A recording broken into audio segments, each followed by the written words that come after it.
गम गणपते नमः। श्री गणेशाय नमः। श्री हरि संक्षिप्त मार्कंडे पुराण। ओम नमो भगवते वासुदेवाय। संक्षिप्त मार्कंडे पुराण। जेमनी मार्कंडे संवाद। वपु को दुर्वासा का शाप।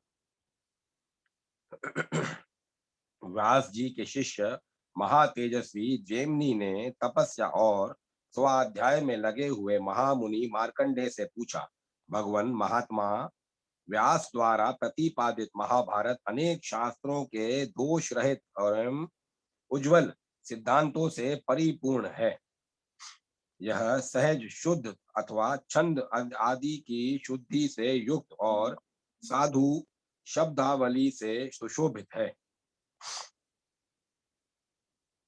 भगवान महात्मा व्यास द्वारा प्रतिपादित महाभारत अनेक शास्त्रों के दोष रहित एवं उज्जवल सिद्धांतों से परिपूर्ण है। यह सहज शुद्ध अथवा छंद आदि की शुद्धि से युक्त और साधु शब्दावली से सुशोभित है।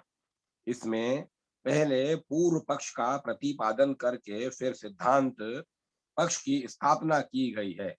जैसे देवताओं में विष्णु, मनुष्यों में ब्राह्मण तथा संपूर्ण आभूषणों में चूड़ामणि श्रेष्ठ है, जिस प्रकार आयुधों में वज्र और इंद्रियों में मन प्रधान माना गया है, उसी प्रकार समस्त शास्त्रों में महाभारत उत्तम बताया गया है।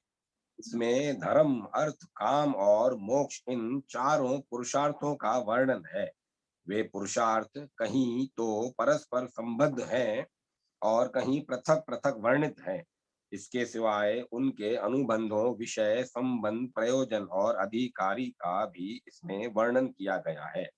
भगवान, इस प्रकार यह महाभारत उपाख्यान वेदों का विस्तार रूप है। इसमें बहुत से विषयों का प्रतिपादन किया गया है। मैं इसे यथार्थ रूप से जानना चाहता हूँ और इसीलिए आपकी सेवा में उपस्थित हुआ हूँ। जगत की सृष्टि, पालन और संहार के एकमात्र कारण सर्वव्यापी भगवान जनार्दन निर्गुण होकर भी मनुष्य रूप में कैसे प्रकट हुए तथा द्रुपद कुमारी कृष्णा अकेली ही 5 पांडवों की महारानी क्यों हुई, इस विषय में मुझे महान संदेह है। द्रौपदी के 5 महारथी पुत्र, जिनका सभी अभी विवाह भी नहीं हुआ था, और पांडव जैसे वीर जिनके रक्षक थे, अनाथों की भांति कैसे मारे गए, ये सारी बातें आप मुझे विस्तार पूर्वक बताने की कृपा करें।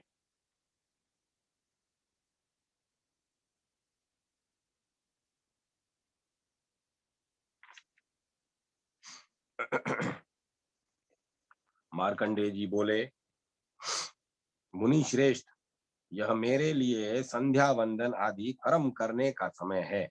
तुम्हारे प्रश्नों का उत्तर विस्तार पूर्वक देना है, अतः इसके लिए यह समय उत्तम नहीं है। जेमिने, मैं तुम्हें ऐसे पक्षियों का परिचय देता हूँ जो तुम्हारे प्रश्नों का उत्तर देंगे और तुम्हारे संदेह का निवारण करेंगे। द्रोण नामक पक्षी के 4 पुत्र हैं, जो सब पक्षियों में श्रेष्ठ, तत्वज्ञ तथा शास्त्रों का चिंतन करने वाले हैं। उनके नाम हैं पिंगड़ाक्ष, विबोध, सुपुत्र और सुमुख। वेदों और शास्त्रों के तात्पर्य को समझने में उनकी बुद्धि कभी कुंठित नहीं होती। वे चारों पक्षी विंध्य पर्वत की कंदराओं में निवास करते हैं। तुम उन्हीं के पास जाकर ये सभी बातें पूछो। जेमिनी ने कहा, ब्राह्मण, यह तो बड़ी अद्भुत बात है कि पक्षियों की बोली मनुष्यों के समान हो। पक्षी होकर भी उन्होंने अत्यंत दुर्लभ ज्ञान प्राप्त किया है। यदि त्रियक योनि में उनका जन्म हुआ है, तो उन्हें ज्ञान कैसे प्राप्त हुआ? वे चारों पक्षी द्रोण के पुत्र कैसे बतलाए जाते हैं? विख्यात पक्षी द्रोण कौन है, जिसके 4 पुत्र ऐसे ज्ञानी हुए? उन गुणवान महात्मा पक्षियों को धर्म का ज्ञान किस प्रकार हुआ? मार्कंडेय जी बोले, मुने ध्यान देकर सुनो। पूर्व काल में नंदन वन के भीतर जब देव ऋषि नारद, इंद्र और अप्सराओं का समागम हुआ था, उसी समय की घटना है। एक बार नारद जी ने नंदन वन में देवराज इंद्र से भेंट की। उनकी दृष्टि पड़ते ही इंद्र उठकर खड़े हो गए और बड़े आदर के साथ अपना सिंहासन उन्हें बैठने को दिया। वहां खड़ी हुई अप्सराओं ने भी देव ऋषि नारद को विनीत भाव से मस्तक झुकाया। उनके उनके द्वारा पूजित हो नारद जी ने इंद्र के बैठ जाने पर यथा योग्य कुशल प्रश्नों के अनंतर बड़ी मनोहर कथाएं सुनाई। उस बातचीत के प्रसंग में ही इंद्र ने महामुनि नारद से कहा, देव ऋषि, इन अप्सराओं में जो आपको प्रिय जान पड़े उसे क्या आज्ञा दीजिए यहाँ नृत्य करे।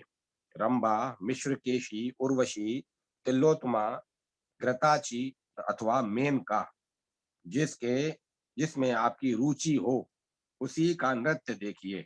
इंद्र की यह बात सुनकर द्विज श्रेष्ठ नारद जी ने विनय पूर्वक खड़ी हुई अप्सराओं से कुछ सोच कर कहा, तुम सब लोगों में से जो अपने को रूप और उदारता आदि गुणों में सबसे श्रेष्ठ मानती हो, वही मेरे सामने यहाँ नृत्य करे। मार्कंडेय जी कहते हैं, मुनि की यह बात सुनते ही वे विनीत अप्सराएं एक एक करके आपस में कहने लगी, अरे मैं ही गुणों में सबसे श्रेष्ठ हूँ, तू नहीं। इस पर दूसरी कहती है, तू नहीं मैं श्रेष्ठ हूँ। उनका यह अज्ञान पूर्ण विवाद देखकर इंद्र ने कहा, अरे मुनि से ही पूछो, वे ही बताएंगे कि तुम लोगों में सबसे अधिक गुणवती कौन है।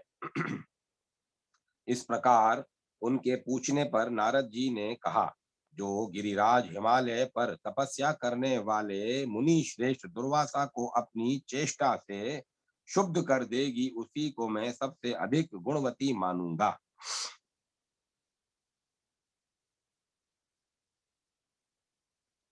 उनकी बात सुनकर सबकी गर्दन हिल गई।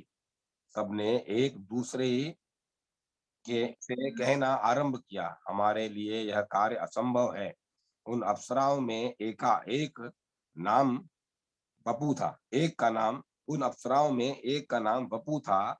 उसके मन में मुनियों को विचलित कर देने का गर्व था। उसने नारद जी को उत्तर दिया, जहाँ दुर्वासा मुनि रहते हैं वहां आज मैं जाऊंगी। दुर्वासा मुनि को जो शरीर रूपी दुर्वासा मुनि को जो शरीर रूपी रथ का संचालन करते हैं, जिन्होंने इंद्रिय रूपी घोड़ों को उस रथ में जोत रखा है, एक आरोग्य सारथी सिद्ध कर दिखाऊंगी। एक आरोग्य सारथी सिद्ध कर दिखाऊंगी। अपने काम बाण के प्रहार से उनके मन रूपी लगाम को गिरा दूंगी। उनके काबू के बाहर कर दूंगी। यूं कहकर वपु हिमालय पर्वत पर गई। वहां महर्षि के आश्रम में उनकी तपस्या के प्रभाव से हिंसक जीव भी अपनी स्वाभाविक हिंसा वृत्ति छोड़कर परम शांत रहते थे। महामुनि दुर्वासा जहां निवास करते थे, उस स्थान में एक कोस की दूरी पर वह सुंदरी अप्सरा ठहर गई और गीत गाने लगी। उसकी वाणी में कोकिल के कलरव का सा मिठास था। उसके संगीत की मधुर ध्वनि कान में पड़ते ही दुर्वासा मुनि के मन में बड़ा विस्मय हुआ। वे उसी स्थान की ओर गए जहां वह मृदु भाषिणी बाला संगीत की तान छेड़े हुई थी। उसे देखकर महर्षि ने अपने मन को बलपूर्वक रोका और यह जानकर कि यह मुझे लुभाने के लिए आई है, उन्हें उन्हें क्रोध और अमर्ष हो आया। फिर तो वे महातपस्वी महर्षि अप्सरा के उस अप्सरा से इस प्रकार बोले, आकाश में विचरने वाली मत वाली अप्सरा, तू बड़े कष्ट से उपार्जित किए हुए मेरे तप में विघ्न डालने के लिए आई है। अतः मेरे क्रोध से कलंकित होकर तू पक्षी के कुल में जन्म लेगी। ओ खोटी बुद्धि वाली नीच अप्सरा, अपना यह मनोहर रूप छोड़कर तुझे 16 वर्षों तक पक्षिणी के रूप में रहना पड़ेगा।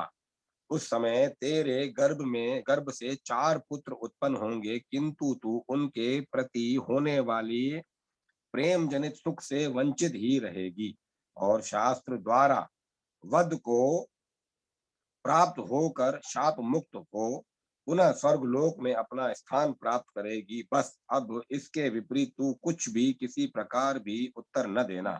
क्रोध से लाल नेत्र किए महर्षि दुर्वासा ने मधुर खनखनाहट से युक्त चंचल कंकड़ धारण करने वाली उस माननी अप्सरा को यह दुस्सह वचन सुनाकर इस पृथ्वी को छोड़ दिया और विश्व विश्रुत गुणों से गौरवान्वित हुए एवं उतावल तरंगों वाली आकाश गंगा के तट पर चले गए।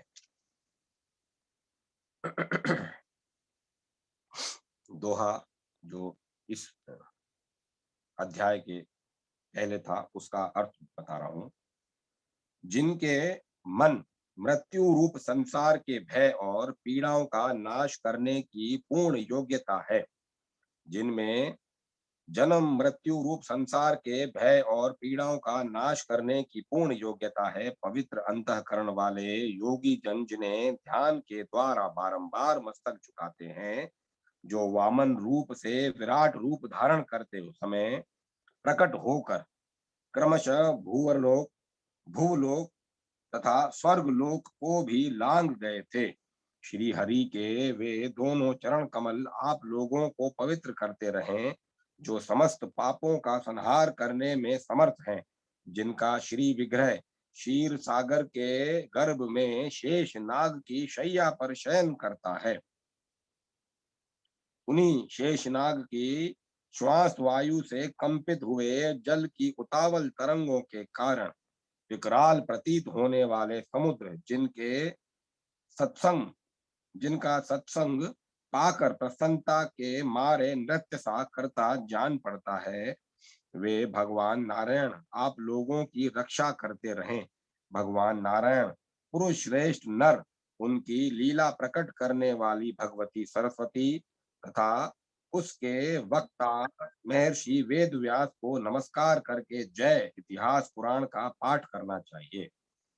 इस अध्याय का पहला श्लोक था, जिसका अर्थ मैंने अध्याय समाप्त होने के बाद पढ़ना मुझे पहले चाहिए था। खैर, श्री हरि श्री हरि। सुकृष मुनि के पुत्रों के पक्षी की योनि में जन्म लेने का कारण। मार्कंडेय जी कहते हैं, जेमिने अरिष्ट नेमि के पुत्र पक्षीराज गरुड़ हुए। गरुड़ के पुत्र संपाति के नाम से विख्यात हुए। संपाति का पुत्र शूरवीर सुपार्श्व था। सुपार्श्व का पुत्र कुंभी और कुंभी का पुत्र प्रलोलुप हुआ। उसके भी 2 पुत्र हुए। उनमें एक का नाम कंक और दूसरे का नाम कंधर था। कंधर के तारश्री नाम की कन्या हुई, जो पूर्व जन्म में श्रेष्ठ अप्सरा वपु थी और दुर्वासा मुनि की शापाग्नि से दग्ध हो पक्षिणी के रूप में प्रकट हुई थी। मंदपाल पक्षी के पुत्र द्रोण ने कंधर की अनुमति से उस कन्या के साथ विवाह किया।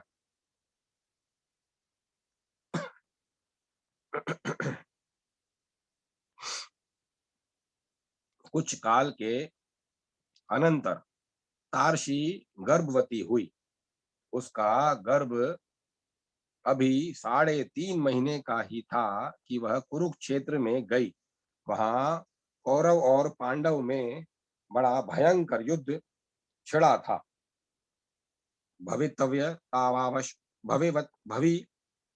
भवित्वावश वह पक्षिणी उस युद्ध क्षेत्र में प्रवेश कर गई।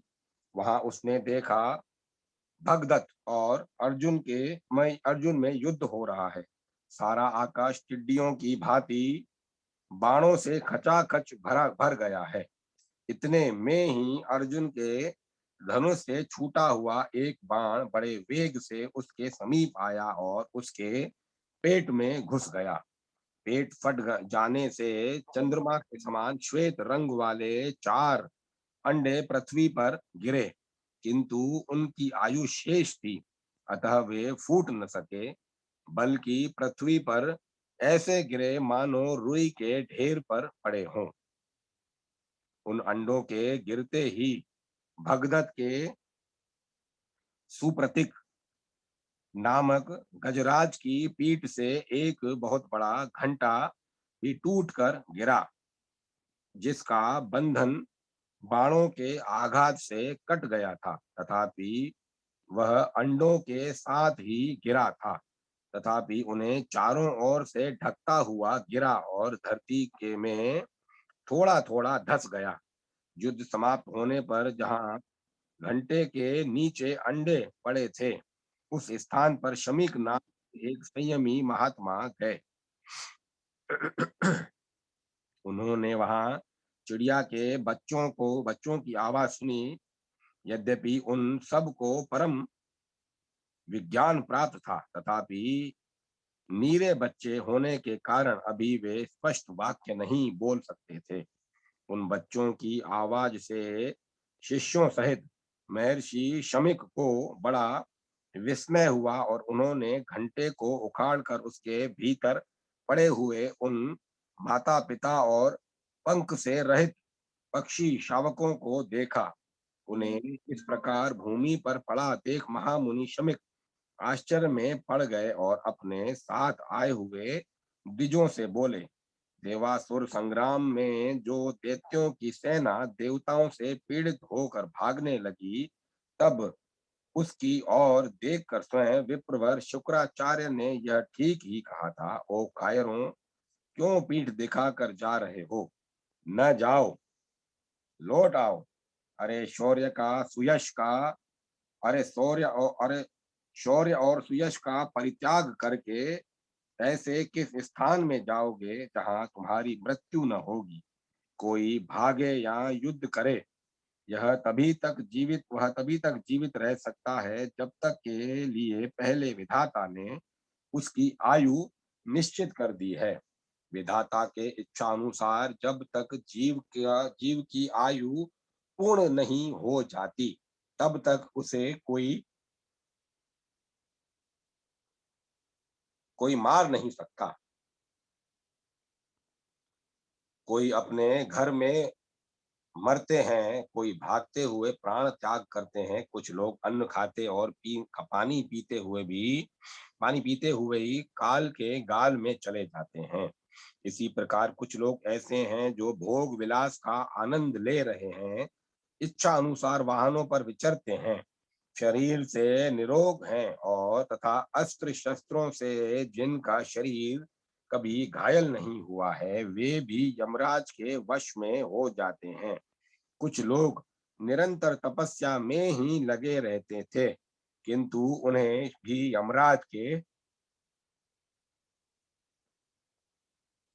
यमराज के दूत उठा ले गए। निरंतर योगा अभ्यास में प्रवृत्त रहने वाले लोग भी शरीर से अमर न हो सके। पहले की बात है, वज्रपाणी इंद्र ने एक बार शंबासुर के ऊपर अपने वज्र का प्रहार किया था। उस वज्र ने उसकी छाती में चोट पहुंचाई, तथापि वह असुर मर न सका। परंतु काल आने पर उन्हीं इंद्र ने उसी वज्र से जब जब दानवों को मारा, वे तत्काल मृत्यु को प्राप्त हो गए। यह समझकर तुम्हें भय नहीं करना चाहिए। तुम सब लोग लौट आओ। उनके इस प्रकार समझाने पर वे दैत्य मृत्यु का भय त्याग कर रणभूमि में लौट आए। शुक्राचार्य की यह कही हुई उपर्युक्त बातों को उन श्रेष्ठ पक्षियों के उन शुक्राचार्य की कही हुई उपरोक्त बातों को इन श्रेष्ठ पक्षियों ने सत्य कर दिखाया, क्योंकि यह अलौकिक युद्ध में पड़कर भी उनकी मृत्यु नहीं हुई। ब्राह्मणों, भला सोचो तो सही, कहाँ अंडों का गिरना, कहाँ उसके साथ ही घंटों का भी टूट पड़ना, और कहाँ मांस मज्जा और रक्त से भरी हुई भूमि भूमि का बिछोना बन बन जाना। ये सभी बातें अद्भुत हैं। विप्रगण, ये कोई सामान्य पक्षी नहीं है। संसार में देव का अनुकूल होना महान सौभाग्य का सूचक होता है।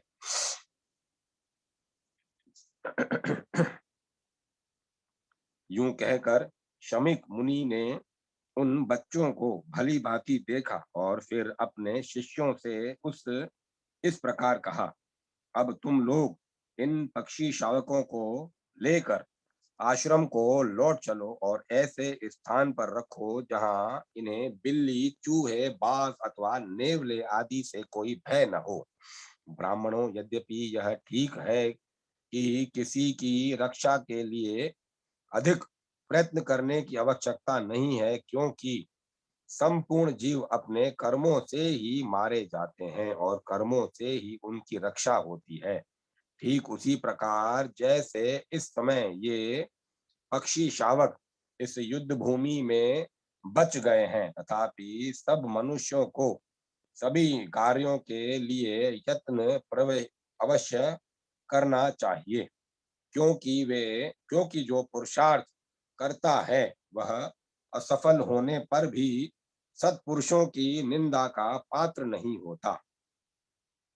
मुनिवर, शमी के इस प्रकार कहने पर वे मुनि कुमार उन पक्षियों को लेकर अपने आश्रम को चले गए, जहां भांति भांति के वृक्षों की शाखाओं पर बैठे हुए भोरे फलों का रस ले रहे थे और अनेक तपस्वियों के रहने से जहां की रमणीयता बहुत बढ़ गई थी।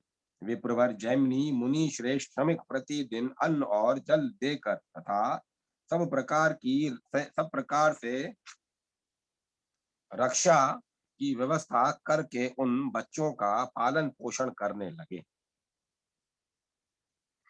एक ही महीने बीतने पर वे पक्षियों के बच्चे आकाश में इतने ऊंचे उड़ गए जितने पर सूर्य के रथ के आने जाने का मार्ग है। उस समय आश्रमवासी मुनि कुमार कौतूहल भरे चंचल नेत्रों से उन्हें देख रहे थे। उन पक्षी शावकों ने नगर, समुद्र और बड़ी बड़ी नदियों सहित पक्षी पृथ्वी को वहां से रथ के पहिए के बराबर देखा और फिर आश्रम पर लौट आए। त्रियक योनि में उत्पन्न हुए वे महात्मा पक्षी अधिक उड़ने के कारण परिश्रम से थक गए थे। एक दिन महर्षि शमीक अपने शिष्यों पर कृपा करने के लिए उन्हें धर्म के तत्व का उपदेश कर रहे थे। उस समय वहां महर्षि के प्रभाव से उन पक्षियों के अंतःकरण में स्थित ज्ञान प्रकट हो गया।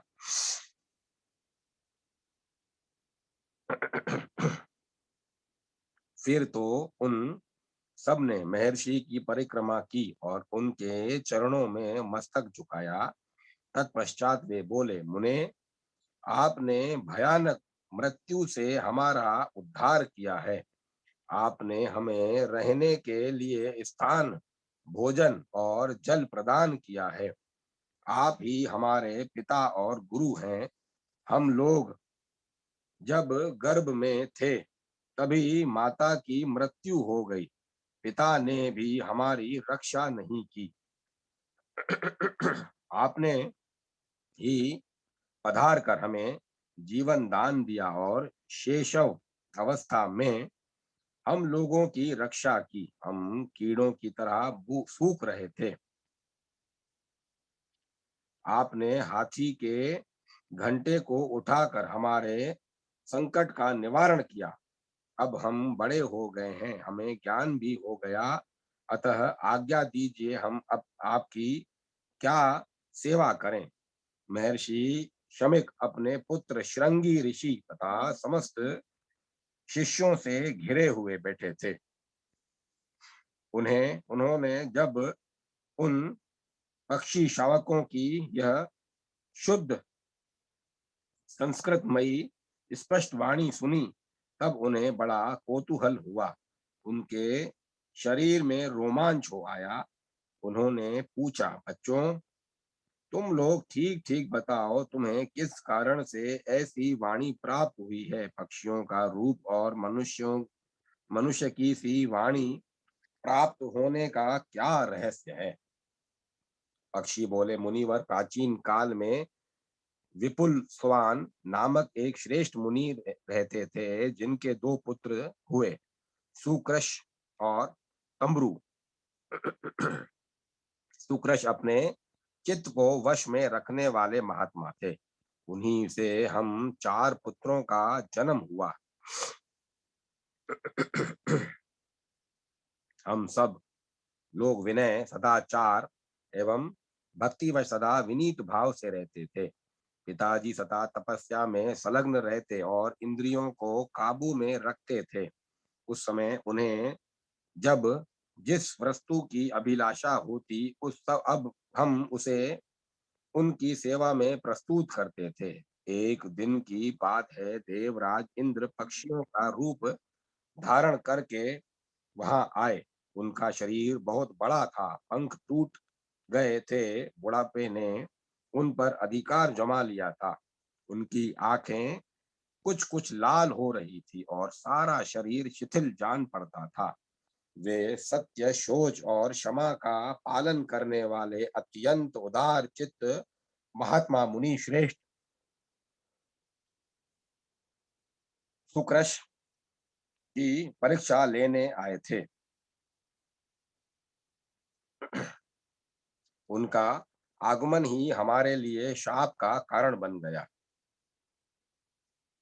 पक्षी रूपधारी इंद्र ने कहा, विप्रवर, जोर की मुझ बूढ़े मुझे मुझे बड़े विप्रवर, मुझे बड़े जोर की भूख सता रही है, मेरी रक्षा कीजिए। महाभाग, मैं भोजन की इच्छा से यहाँ आया हूँ, आप मेरे लिए अनुपम सहारा बने।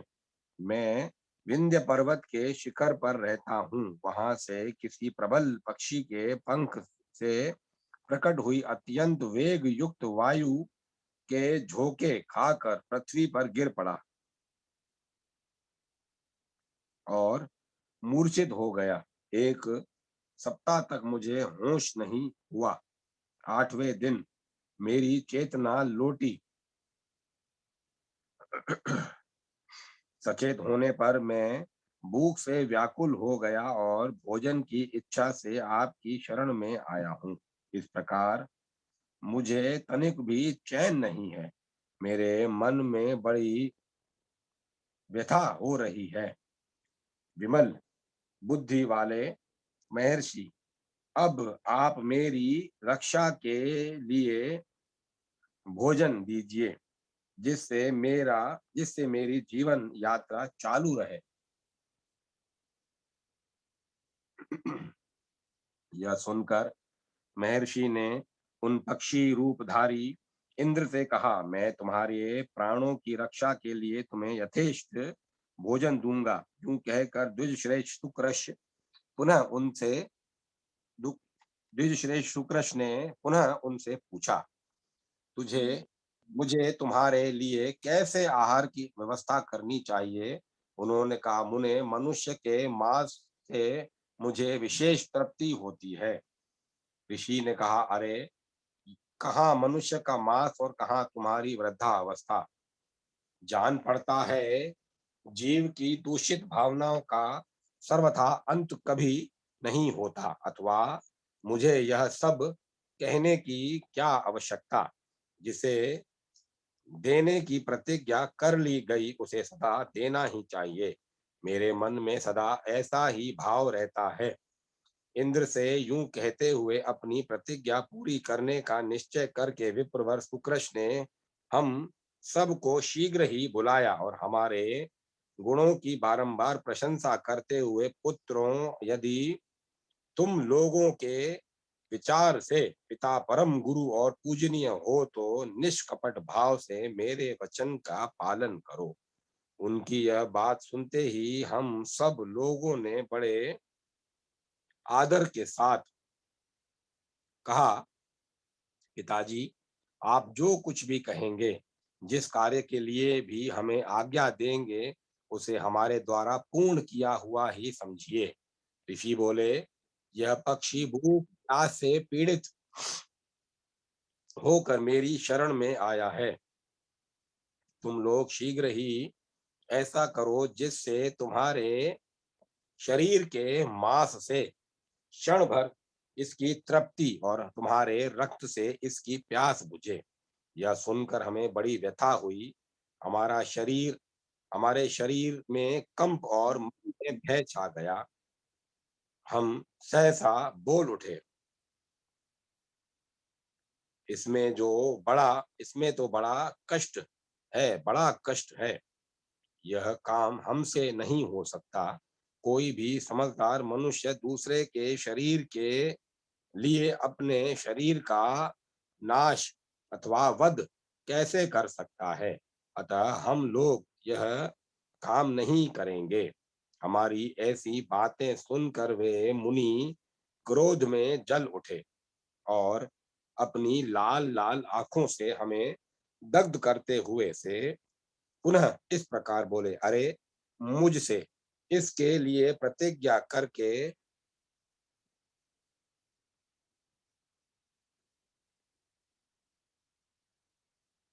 अरे मुझसे इसके लिए प्रतिज्ञा करके भी तुम लोग यह कार्य नहीं करना चाहते। अतः मेरे शाप से दग्ध होकर तुम लोग पक्षियों की योनि में जन्म लोगे। हमसे यूं कहकर उन्होंने शास्त्र के अनुसार अपनी अंत्येष्टि क्रिया की। अधर्व देख संस्कार की विधि पूर्ण की। उसके बाद वे उस पक्षी से बोले, खगश्रेष्ठ, अब तुम निश्चित होकर मुझे भक्षण करो। मैंने अपना यह शरीर तुम्हें आहार के रूप में समर्पित कर दिया है। पक्षीराज, जब तक अपने सत्य का पूर्ण रूप से पालन होता रहे, यही ब्राह्मण का ब्राह्मणत्व कहलाता है। ब्राह्मण दक्षिणा युक्त यज्ञों अथवा अन्य कर्मों के अनुष्ठान से भी वह मनुष्य पुण्य नहीं प्राप्त कर सकता जो उन्हें सत्य की रक्षा करने से प्राप्त होता है। महर्षि का यह वचन सुनकर पक्षी रूपधारी इंद्र के मन में बड़ा विस्मय हुआ। वे अपने देव रूप में प्रकट होकर बोले, विप्रवर, मैंने आपकी परीक्षा के लिए यह अपराध किया है। शुद्ध बुद्धि वाले महर्षि, आप इसके लिए मुझे क्षमा करें। बताइए, आपकी क्या इच्छा है जिसे मैं पूर्ण करूं? अपने सत्य वचन का पालन करने से आपके प्रति मेरा बड़ा प्रेम हो गया है। आज से आपके हृदय में इंद्रिय संबंधी ज्ञान प्रकट होगा। यह अब आपकी तपस्या और धर्म में कोई विघ्न नहीं उपस्थित होगा। यूं कहकर जब इंद्र चले गए, तब हम लोगों ने क्रोध में भरे हुए महामुनि पिता के महामुनि पिताजी के चरणों में मस्तक रखकर प्रणाम किया और इस प्रकार कहा, तात, हम मृत्यु से डर नहीं, हम मृत्यु से डर रहे थे। महामते, आप हम तीनों के अपराध को क्षमा करें। हम लोगों को जीवन बहुत ही प्रिय है।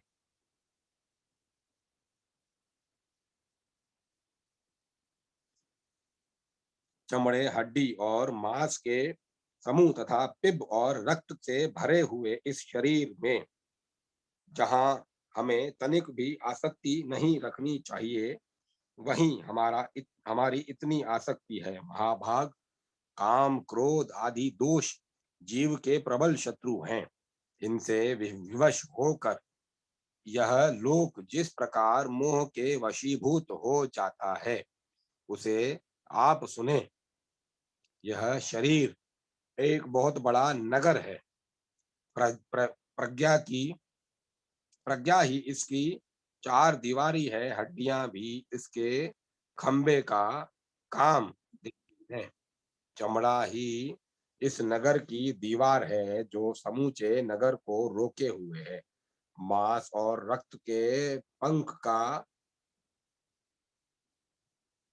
मांस और रक्त के पंख का इस पर लेप चढ़ा हुआ है। इस नगर में 9 दरवाजे हैं। इसकी रक्षा में बहुत बड़ा प्रयास करना होता है। नस नाड़ियां इसे सब ओर से घेरे हुए हैं। चेतन पुरुष ही इस नगर के भीतर राजा के रूप में विराजमान है। इसके दो मंत्री हैं, बुद्धि और मन।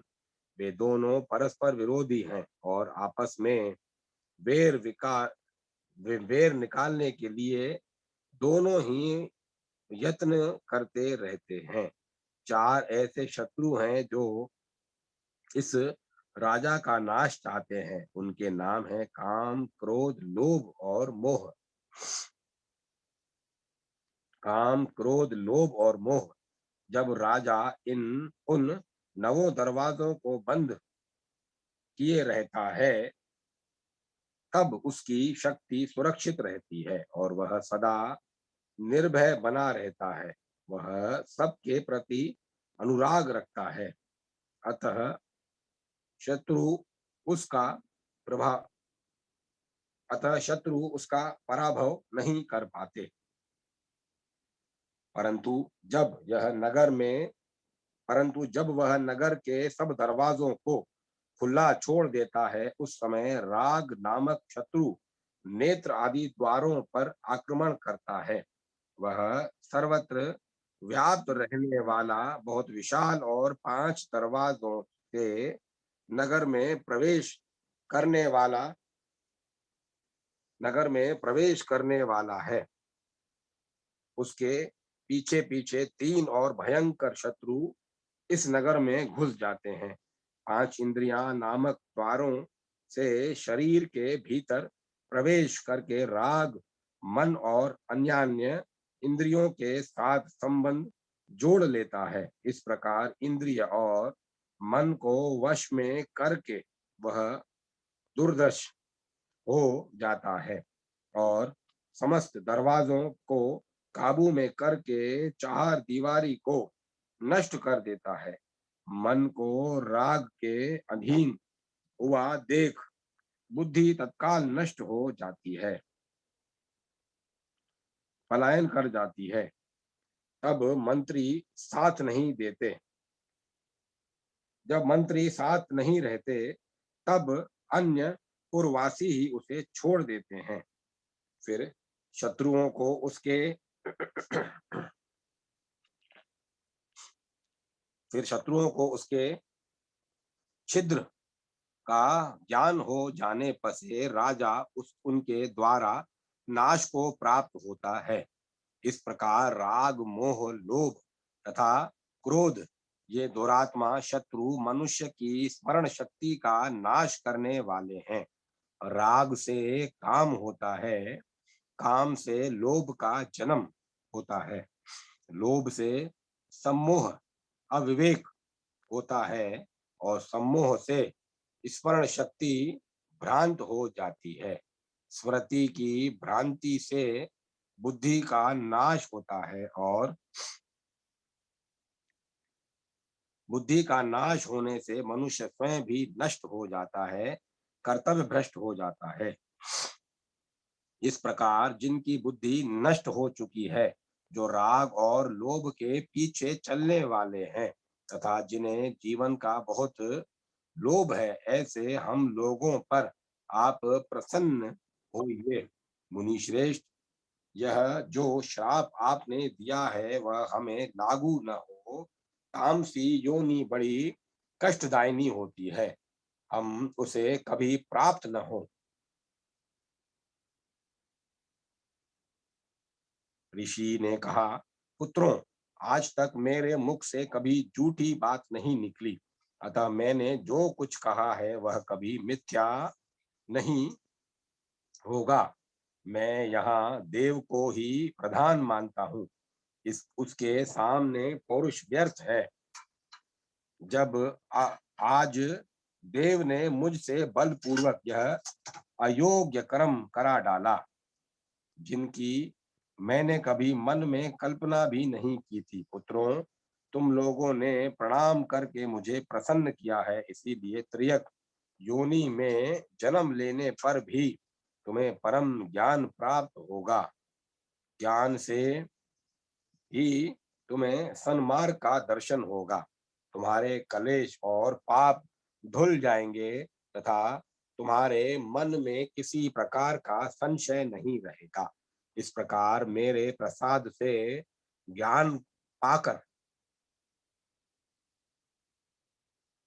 तुम परम सिद्धि को प्राप्त कर लोगे।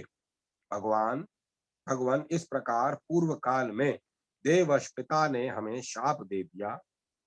तब से बहुत काल के बाद हम दूसरी योनि में आए, युद्ध भूमि में उत्पन्न हुए और फिर आपके द्वारा हम लोगों का पालन हुआ। द्विजश्रेष्ठ, यही हमारे पक्षी योनि में आने की कहानी है। संसार में कोई भी जीव ऐसा नहीं है जिसे देव के द्वारा बाधा न पहुंचती हो, क्योंकि समस्त जीव जंतुओं की चेष्टा देव के ही अधीन है। मार्कंडेय जी कहते हैं, उनकी बात सुनकर महाभाग शमिक मुनि ने अपने पास बैठे हुए द्विजों से कहा, मैंने तुम लोगों को पहले ही बताया था कि ये समस्त पक्षी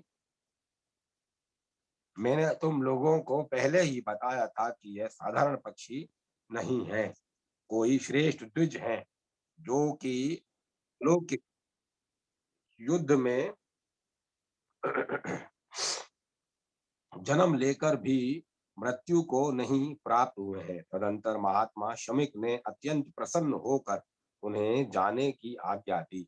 फिर वे वृक्षों और लताओं से सुशोभित पर्वतों में श्रेष्ठ विंध्यागिरी पर चले गए।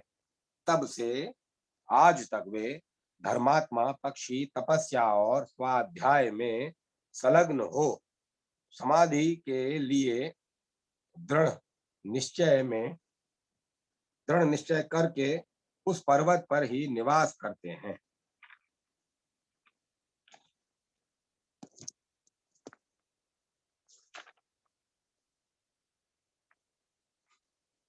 अब मैं कथा को विराम देता हूँ। कल अपन धर्म पक्षी द्वारा जेमिनी के प्रश्नों का उत्तर का पाठ करेंगे।